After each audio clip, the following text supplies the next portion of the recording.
We've written the greatest rock and roll album of the 90s, what do you do? I've got nothing to prove in my musical abilities or anything. I don't think the band has either. I thought at the end of the last record that the band was going to break up and I was never going to write any more music again because I didn't have any songs left. Being I was the fucking... Right, we were up there, we were this band and that. We were a fucking tabloid, there was chaos going around and it come out in the music. We worked probably a bit too hard for our own good and maybe toured too much and didn't spend enough time in the studio. Songs were great. Too much drink, too much coke, that's about it. The press following you at the studio every day. Yeah, because there was some tunes on. Yeah. Be Here Now was like... We listened to Stand By Me the other day and it went on for fucking ages. Went on for ages, didn't it? We went out, had a cup of tea and come back, it was still on. Come back, still on. I mean, the last album, it rocked, right, but that's basically all it done. Went out, got something to eat, it was still on. So this time, I knew that I wanted to have a break, a year off. I knew I wanted to spend, you know, most of that year writing and then the next year recording, which is what we've done. And this time round, I think, right then, you know, we've got to fucking re-establish ourselves as, you know, what we should have done in the first place, you know what I mean? We're a great fucking band. I think people are realising that in this album. So there's too much at stake now, you know what I mean? I don't think people are going to stand for it. It'd be very easy for them to try and do, you know, another Champagne Supernova, all that kind of thing. They've done that. They've proved that. And they wanted to search... I think Noel, definitely lyrically, was searching for something a bit deeper and wanted to try different things.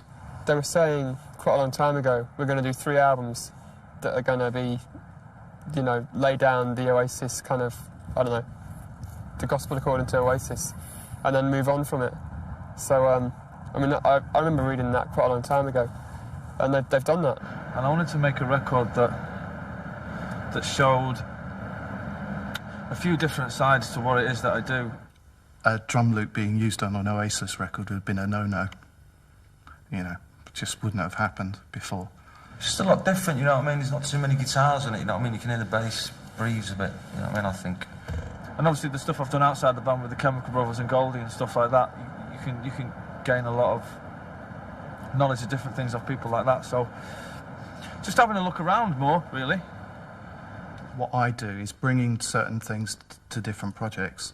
Like, I've worked with Massive Attack a lot, and maybe certain elements that I would have, that they capture may have come into like how we've made this record and the way they approach maybe the beats. Because it's real sort of dancing, that's what I'm into, really. I love all that sort of funky stuff as well. Alan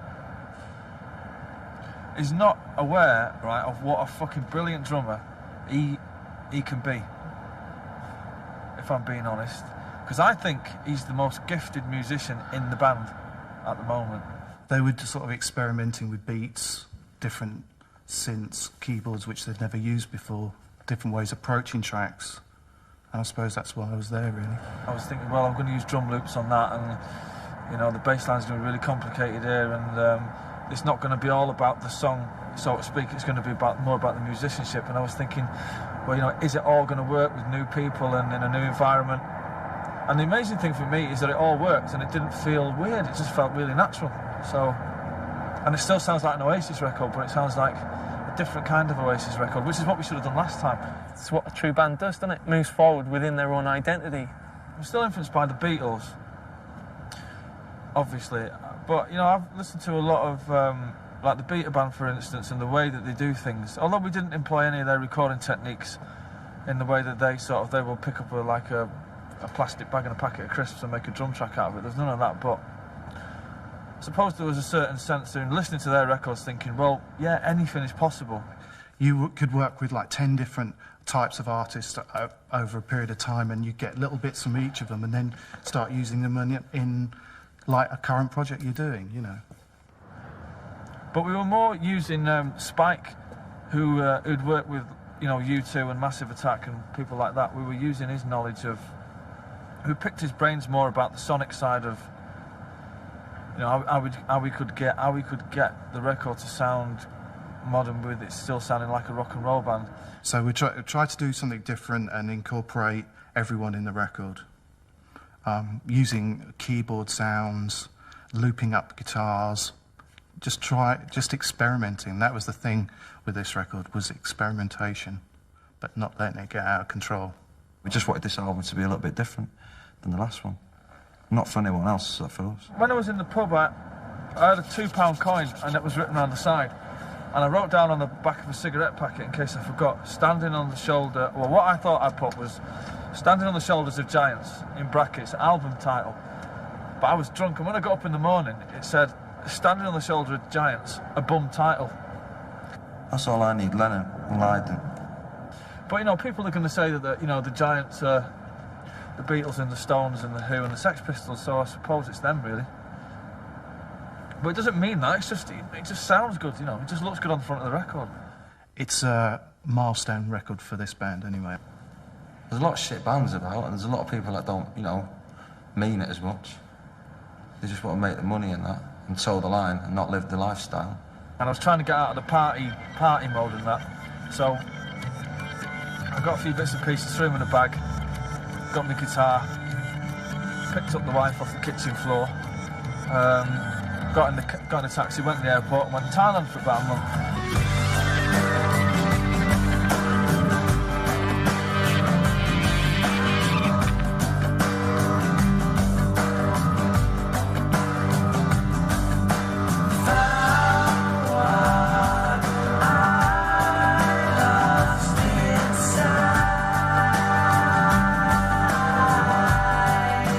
There's all these monks hanging out there, like proper ones and that, you know. Not like the ones off Robin Hood or anything like that, like proper ones with skinheads and that. And we would, you know, we would end up going around all these little villages, and we met some great spiritual people there, you know. Not that I don't really think I'm affected by that in any way, but it was a sense of well-being on my behalf one morning, and the sun was shining, and there was lots of animals knocking about. Here's another Sunday morning call. You hear the banging on the door. I think it's about fucking taking too much drugs, watching everyone fall away, and you coming through the other end, and no one else. It's the one that touched me the most, yeah. Because it was... And it's my favourite song. I don't sing on it. Ain't that weird? The chorus is about, it's a tiny little bit about how how in England we're quite fascinated with why famous people and rich people act like absolute knobheads 24 hours of the day. And we're fascinated by that, and we put them on the front cover of newspapers, and that's basically saying, well, you know, is it any wonder why people act like that?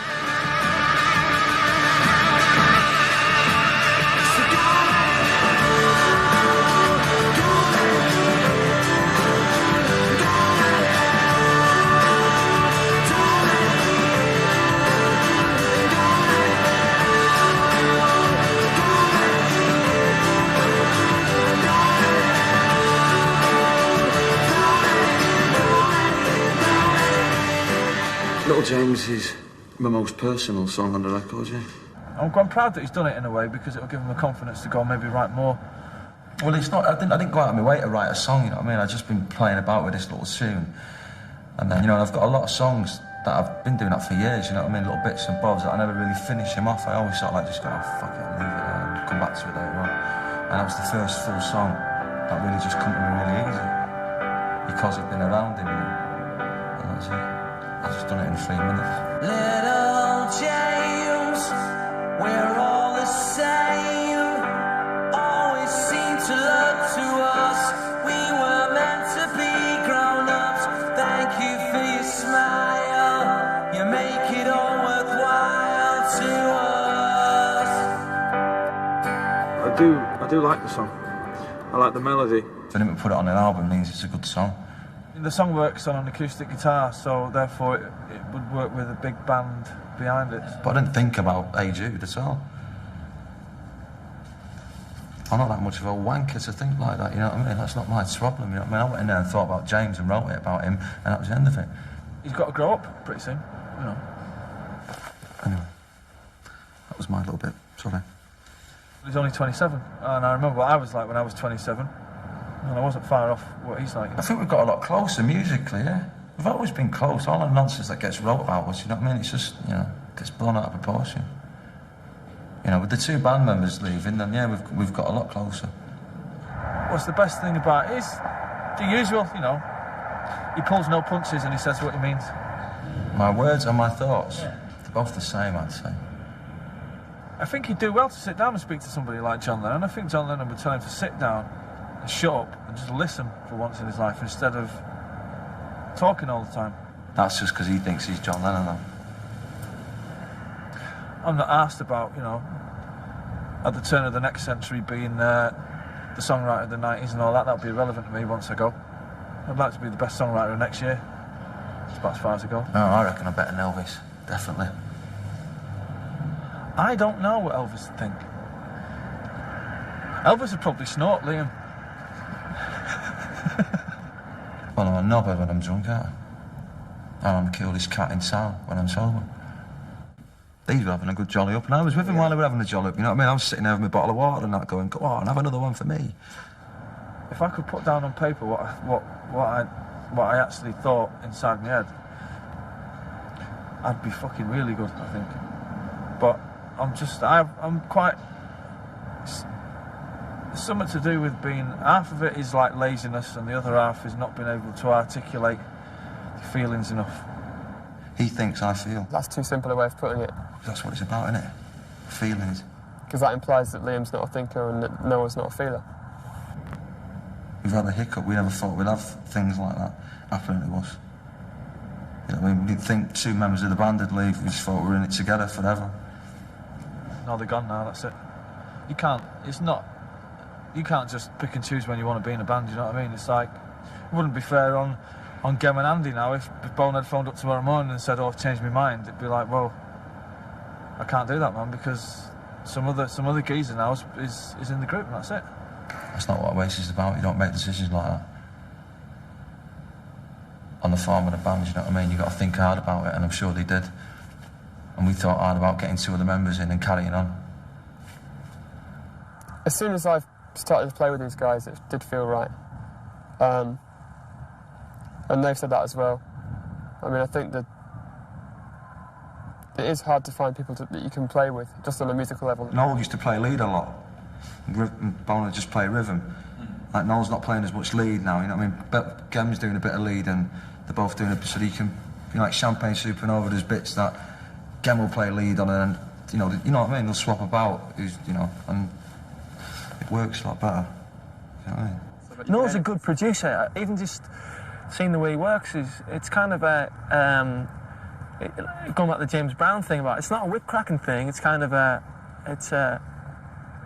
everybody wanting to do the best they can, but him actually allowing you to do that, which is that's production in itself.